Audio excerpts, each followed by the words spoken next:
Hi, welcome back to my slow English postcard. Today, I will interview you about your bedtime routine on the weekend. What time do you get up on the weekend? I usually sleep in bed. I wake up 9 or 10 a.m. I don't like wake up early because I always feel sleepy. I think 9 to 10 is the perfect time to wake up on the weekend. What about you? I usually wake up at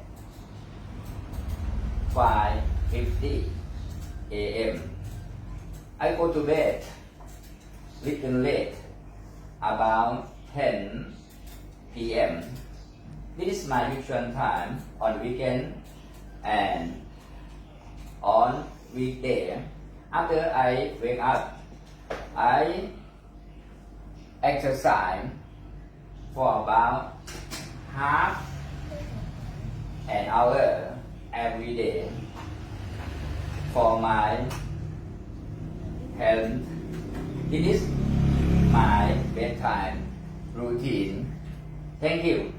See you again next week.